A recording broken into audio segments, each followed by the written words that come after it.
Hello students, global English classes के इस YouTube channel में मैं आप सभी का स्वागत करता हूं। आज की इस वीडियो में मैं स्टोरी ऑफ इंग्लिश के पहले चैप्टर को लेकर आया हूं। तो चलिए शुरू करते हैं इसके हिंदी इंग्लिश एक्सप्लेनेशन को। पहला लाइन है, the English language is much younger than Sanskrit, Persian, Greek, Latin and other great classical language of the past.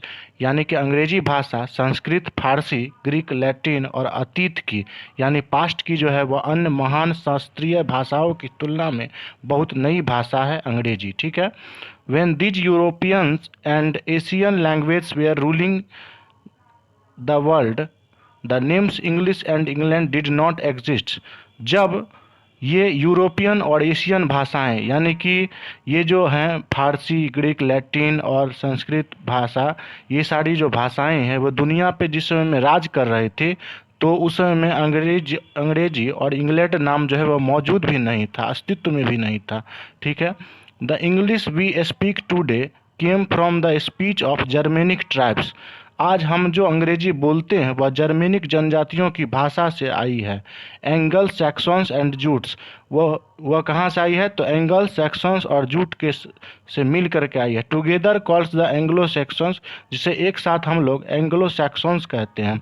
Who invaded England in the 5th century and gave the country its name and its language. जिन्होंने 5वीं शताब्दी में, ठीक है, वे जो इन Germanic tribes थे वे लोग 5वीं शताब्दी में इंग्लैंड पर आक्रमण कर दिए और देश को जो है वो अपना नाम दिया और अपनी भाषा भी दी। आगे बढ़ते हैं। The Anglo Saxons were Germanic people who lived in north and west Europe, present day Denmark, Germany and Holland. Anglo Saxons जो थे वे जर्मनी के लोग होते थे, ट्राइब्स होते थे, जनजातियां होती थी जो उत्तर और पश्चिमी यूरोप में रहा करते थे। वर्तमान में जी ये जो पश्चिमी उत्तर का जो यूरोप है वह डेनमार्क, जर्मनी और हॉलैंड के नाम से जाना जाता है। ये सारे देश जो है वह पश्चिम उत्तर यूरोप में पड़ते हैं।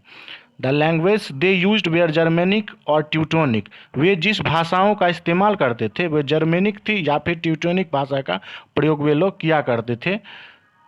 नेक्स्ट लाइन है, these language were closely related to Latin, Greek, Sanskrit and other language of the Indo European family और ग्रुप ऑफ लैंग्वेज। ये भाषाएं लैटिन, ग्रीक, संस्कृत और भारत यानी यूरोपियन परिवार की अन्य भाषाओं से निकटता से संबंधित थी। ठीक है। Thus, through Germanic English belongs to the ancient Indo-European family of language। इस प्रकार से जर्मेनिक के माध्यम से यानी वे जो आक्रमणकारी थे जर्मेनिक ट्राइब्स, उनके माध्यम से अंग्रेजी, हिंदी, यूरोपियंस भाषाओं के प्राचीन परिवार से संबंधित है। यानी अंग्रेजी जो भाषा है वह हिंदो यूरोपियन जो है, इंडो यूरोपियन जो होंगे उनके भाषाओं के प्राचीन परिवार से वह संबंध रखता है अंग्रेजी भाषा। ठीक है। किनके माध्यम से? तो जर्मेनिक के माध्यम से। नेक्स्ट लाइन है, the Germanic invaders where called Saxons by the native of England. Germanic आक्रमणकारी, यहाँ इन्वेडर का अर्थ होता है आक्रमणकारी, तो जर्मनिक आक्रमणकारियों को इंग्लैंड के मूल निवासियों द्वारा सैक्सन्स कहा जाता था। ठीक है। यानी इंग्लैंड के जो मूल निवासी थे, नेटिव लोग थे, वे लोग जर्मनी इन्वेडर को क्या कहते थे? सैक्सन्स कहते थे। The Saxons on the other hand, दूसरी ओर सैक्सन्स जो थे called the natives of England विलास और फॉरेनर्स। दूसरी ओर जो सैक्सन्स लोग थे वे इंग्लैंड के मूल निवासी को विलास या फिर विदेशी कह के पुकारते थे। यहाँ फॉरेनर का मतलब विदेशी होता है। ठीक है। तो वे लोग विलास या फिर विदेशी कहकर जो है वह इंग्लैंड के नेटिव को पुकारा करते थे। नेक्स्ट लाइन है, they however began to call their language English.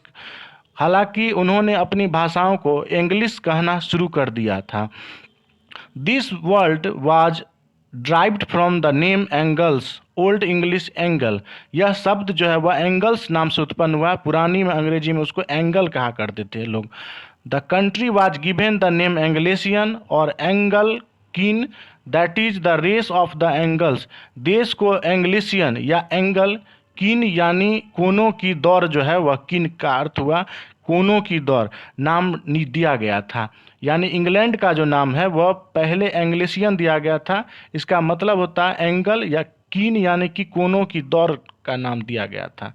Next line है, from about AD 1000 the name England came into use in place of एंग्लेशियन।